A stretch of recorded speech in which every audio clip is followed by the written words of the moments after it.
ഇന്ന് രാവിലെ തന്നെ നല്ല അടിപൊളി വെയിലാണ് കേട്ടോ. അപ്പോൾ വെയിലും ആസ്വദിച്ച് ഒരു ഉഴുന്നുവട കഴിക്കാമെന്ന് വിചാരിച്ചിട്ടാ. വടയാണെങ്കിൽ ഇക്ക പുറത്ത് പോയിട്ട് വന്നപ്പോൾ വാങ്ങിക്കൊണ്ട് വന്നതാണ് കേട്ടോ. അപ്പോൾ ഞാൻ വിചാരിച്ചു ഒന്ന് കഴിച്ചുകൊണ്ടിരിക്കുകയാണ്.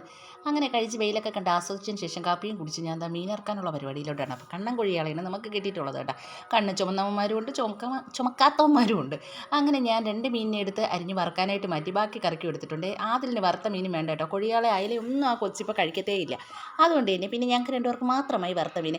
അത് കഴിഞ്ഞ് പാവയ്ക്ക എടുത്ത് മെഴുക്ക് പുരട്ടാനായിട്ട് വെച്ചപ്പോൾ കാണാം. പിന്നെ പോയി 12 മണി കഴിഞ്ഞപ്പോൾ ഇക്ക മരച്ചീനിയായിട്ട് വരുന്നത്. അപ്പോൾ ഇന്ന് ഒന്നാമത് ഞാൻ ലേറ്റായിട്ടാണ് ജോലികളെല്ലാം തുടങ്ങിയത്. അതുകൊണ്ട് തന്നെ എനിക്ക് ആകെ ദേഷ്യം വന്നിട്ടുണ്ടായിരുന്നു. പിന്നെ നമ്മളിന്ന് മീൻ മുളകും പുളിയാക്കാമെന്ന് വിചാരിച്ചിട്ട് അങ്ങനെ ഒരു അടുപ്പിൽ മുളകും പുളിക്കുള്ള സെറ്റപ്പും ഒരടുപ്പിൽ പാവയ്ക്ക മെഴുക്ക് പുരട്ടിക്കുള്ള സെറ്റപ്പും നടന്നുകൊണ്ടിരിക്കുകയാണ്. അതിനിടയിൽ ഞാൻ ഈ മരച്ചീനിയും കൂടെ അരിയാണ് കേട്ടോ. അപ്പോൾ എൻ്റെ പൊന്നെ മരച്ചീനിയാണെങ്കിൽ ഒരു ചെത്തി എടുക്കേണ്ട അവസ്ഥയായി. എനിക്ക് ഇപ്പോഴും ഇക്കായി കൈ കിട്ടിയിരുന്നെങ്കിൽ ഞാൻ ഞെക്കി പിഴിഞ്ഞെടുത്തേനെ. കാരണം അത്രമാത്രം ദേഷ്യം വരുന്നുണ്ടായിരുന്നു. എനിക്ക് ഇങ്ങനത്തെ മരച്ചീനിയൊക്കെ ഈ സമയം തെറ്റിയ സമയത്ത് കൊണ്ടുവരുമ്പോൾ ദേഷ്യം വരും. അപ്പോൾ കാണാൻ ഇക്ക വന്നിട്ടുണ്ട്. ഞാൻ നേരെ ചെത്തിപ്പറക്കി കഴുകിയെടുത്ത് അരിയാനായിട്ട് അങ്ങ് ഏൽപ്പിച്ചു. എന്നിട്ട് ഞാൻ ബാക്കി ജോലി ഒതുക്കുന്ന സമയത്ത് നമ്മുടെ മീൻകറി നല്ലപോലെ വെന്ത് വന്നിട്ടുണ്ട്. പിന്നെ നമ്മുടെ മെഴുക്ക് റെഡി ആയിട്ടുണ്ട് കേട്ടോ. ഉടനെ തന്നെ നമ്മൾ മീൻ വറുക്കാനുള്ളത് അടുപ്പത്തോട്ട് കയറ്റിയിട്ടുണ്ട്. അങ്ങനെ മീൻകറി എല്ലാം വാങ്ങി വെച്ചതിന് ശേഷം മരച്ചീനിയെ കഴുകി കുട്ടപ്പനാക്കി നമ്മൾ അടുപ്പത്തോട്ട് വെച്ചിട്ടുണ്ട് കേട്ടോ. അപ്പോൾ ഞാൻ എൻ്റെ ഒരു കുത്ത് ചരുവത്തിലാണ് കേട്ടോ ഇന്ന് മരച്ചീനി വെക്കുന്നത്. കാരണം ഞാൻ കുറച്ച് മരച്ചീനി കൂട്ടാൻ വയ്ക്കാനായിട്ട് എടുത്തിട്ടുള്ളൂ.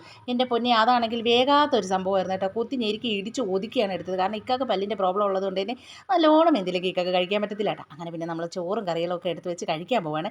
അപ്പോൾ എൻ്റെ പാത്രം നിറച്ച് കണ്ടോ മീനും തലയും മരച്ചീനിയുമാണ്. അപ്പോൾ ഇത്രയേ ഉള്ളൂ കേട്ടോ. ഇഷ്ടപ്പെട്ടാൽ ലൈക്ക് ചെയ്യുക, സബ്സ്ക്രൈബ് ചെയ്യുക.